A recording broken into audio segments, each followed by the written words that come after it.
Good morning. It's not nighttime for a spooky story, but I have something to tell you that happened to my husband Bunce and I last night. We went out to the woods to um, to experience the full moon rising, the May full moon rising, the flowering moon, in a place out Hoxseyville area in the woods near the river. And we went and set up before sunset, and we stayed up on top of the hill, not down near the river, and just set our chairs up. I brought some homemade blueberry muffins and left them by a tree that I love there, a grandmother tree there. I always leave something for the forest creatures when I go, so we don't just go bringing no gifts. You bring a gift to your host, right? So I left the muffins there, and we sat down in our chairs and just sat quietly, saying nothing, as the sun set, as the darkness fell over the woods. We could hear birds calling, and then pretty soon we could hear the peepers down in a wetland nearby. And it grew darker and darker, and it had been really warm yesterday, but as the sun set, it started to get cooler. And as I sat there, we were there, at least an hour, probably more, about an hour and a half is my guess, from the gloaming through full sunset, and then the darkness fell.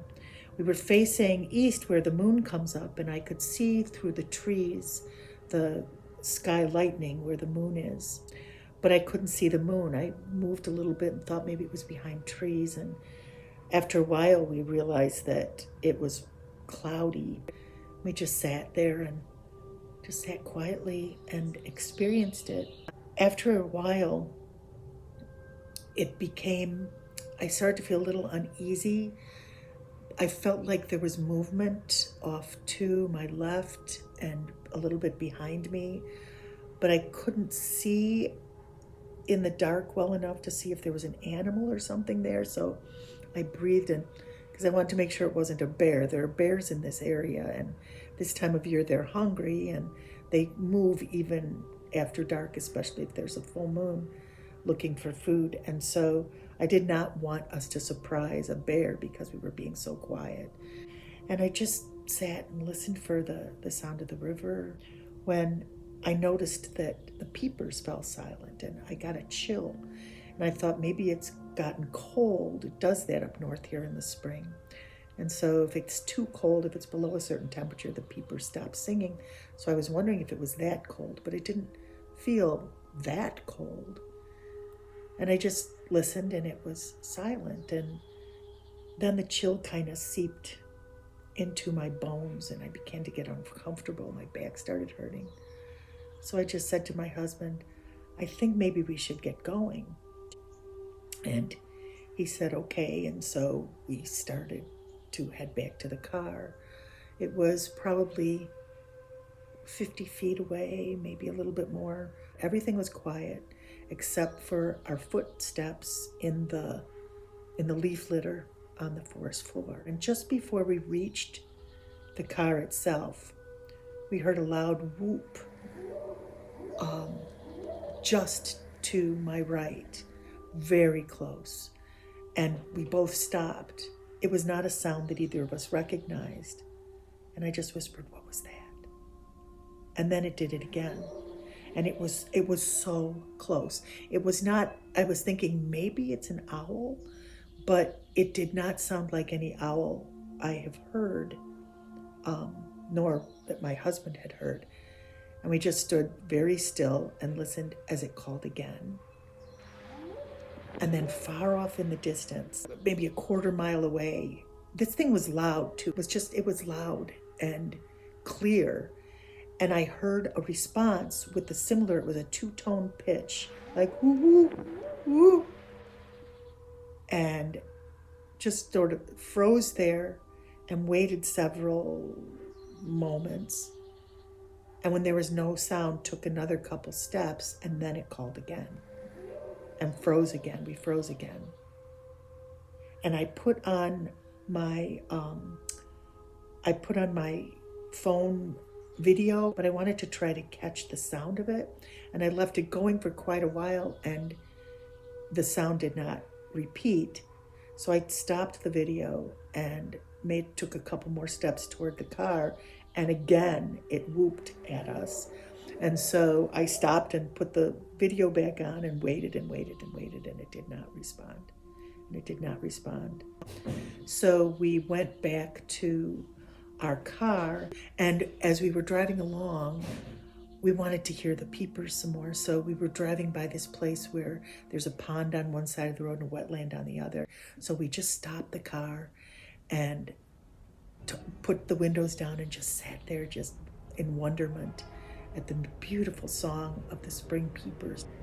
And I glanced in the rearview mirror because we were in the middle of the road and I wanted to make sure there were no cars coming.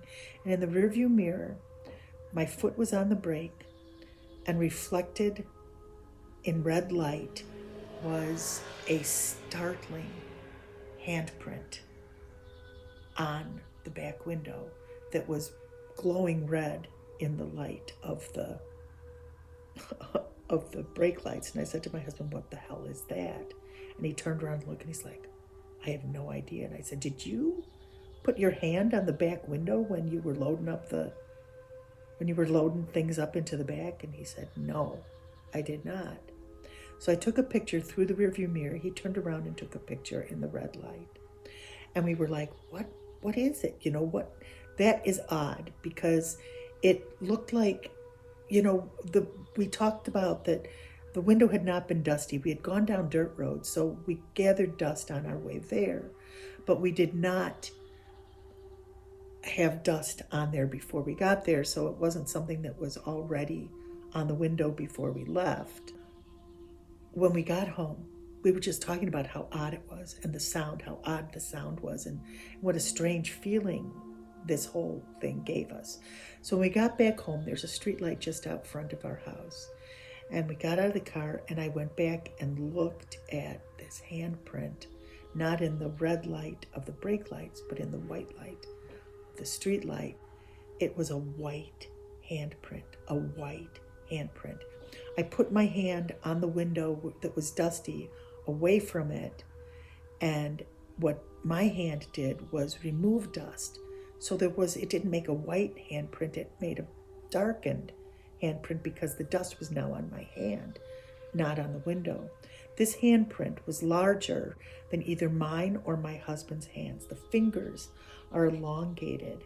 We took several photos of the handprint using a headlamp, first using just the light of the street light, then using the light of the phone camera, then a headlamp.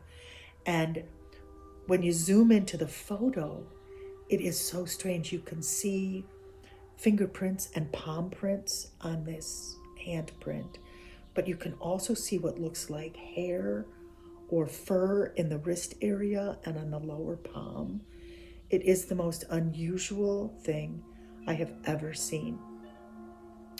So getting into bed, I shared it on our family chat with my children, who have all been there and who have experienced strange things in and around this place, and said, "What is this? What do you think this is?" They were talking about the possibility of it being the old man of the forest, or like the Midwestern Sasquatch. It's not huge, like you think of like a Bigfoot huge hand, but it is definitely larger than either my husband's or my hand.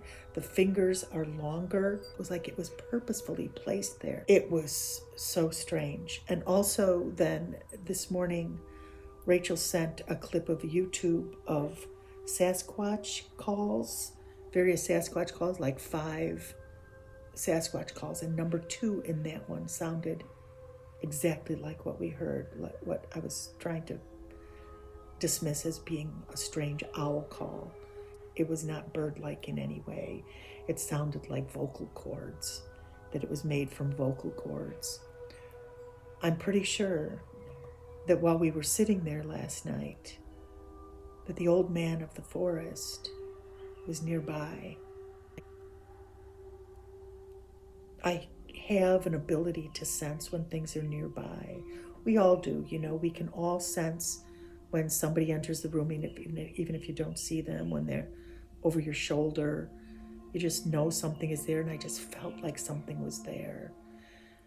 And clearly, something was there. And clearly,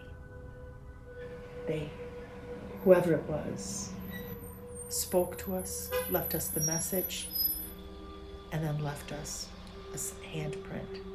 I know this isn't a long story like my hour-long stories, but this was something that was really, really profound. And awesome to experience. So thanks for listening, and I'll talk to you again soon.